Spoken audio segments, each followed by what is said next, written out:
So, this is the third episode of the Sub 30 series, where I will reveal the PB that I didn't last episode. But first,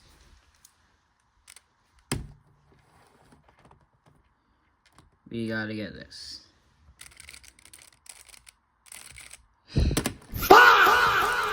Alright. The PB was 23.11. This was the first PB that didn't take like a week or two to break. One day, I was just solving. I decided, not inspecting would be a fun challenge or whatever. So, I started this one solve without any inspection. I got a 23.11. Now, my previous best before this was 30.4.05. Yeah, I think you can see why this took me so long to break. I beat my PB by over 10 seconds without inspection. Now, if you're thinking this, I never put the inspection time towards the time of the actual solve. I have the CS timer thing that gives you the 15 seconds of inspection. So, when I beat my PB by over 10 seconds without any inspection, I was amazed, and I didn't know how long it would take before I could beat it again. I got a 23.11 at the end of probably November or like October. I beat it in December. Now, all of my PBs before this took a couple weeks, a couple days to break. This took 2 months and 800 solves. 800 solves is a lot more than 800 solves then is a lot more than it would be now because of the volume I used to practice versus now.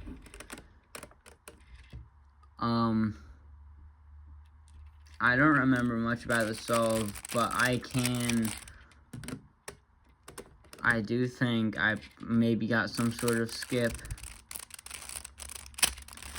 Now, this solve, I'm pretty sure used a more beginner last layer. I don't really know. I'm pretty sure I got that one skip. Now,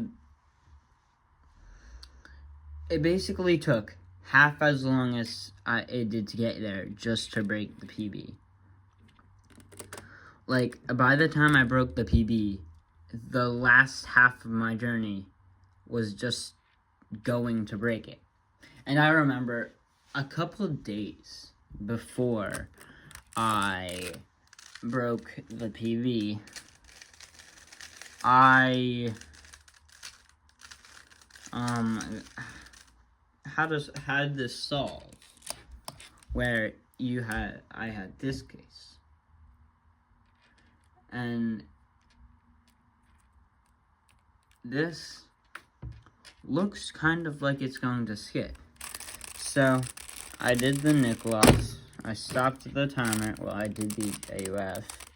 I stopped the timer. 23.4 was my second ever 23. I got other sub 30s, but never at 23. So I got this 23. It was a DNF because there was a J-perm left. It wasn't a PB, so I still kept it on my CS timer. But I knew I was so close to beating it, and I could just do it. And then, one day on the bus, I was just doing solves, And I saw, like, I don't know, maybe there was, like, I don't know exactly what it was. Maybe there was, like, a block or something. But I remember specifically, I said before the solve, I'm going to PB this.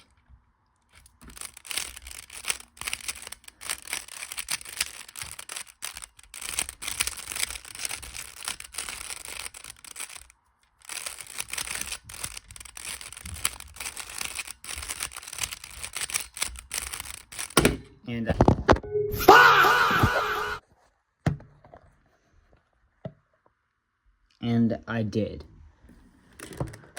No, I didn't get a 16. I didn't get a 16. I knew it was PB. This wasn't even a sub 20. I didn't get a sub 20 until I changed my main off of this.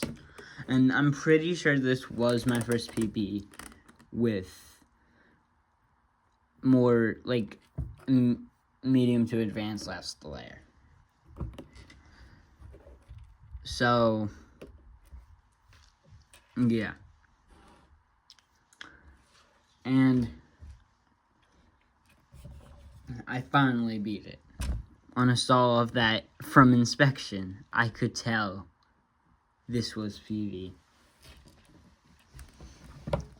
I just remember that. And I got a 22-12. Now this is the start of a lot of PBs in a short amount of time, especially compared to what just happened. The 2-month gap from 2311 to the next thing. I remember when I beat it, I was saying how long it took to break my PB. I was speeding for about 5 months at that point, I think. And it took 2 months to break that one PB. That's like half of the journey. Let's say, I don't know how long any of cubers were cubing, but imagine let's say you've been cubing for 2 years. A year ago you had a PB, and then you just broke it. Well, it's more like 8 months ago you had a PB and you just broke it. It's like that. It took so long for me to break. Now again, until 11, I think. Yeah, I think 11. When my PB was 11, I don't have any recons because I didn't really know the cube notation to reconstruct my solves or scramble it. So yeah, let's just do a solve to end it again. This is going to be a shorter episode, I'm pretty.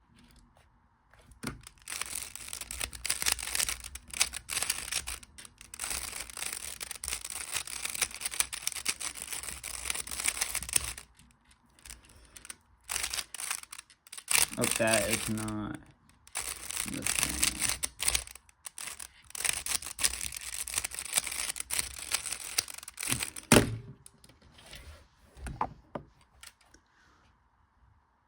$22.5.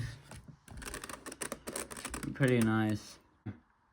That is the barrier. That was 2311. That took way longer than it should to break. So that's the third episode of the Sub 10 series. Hope you enjoyed. See you next time.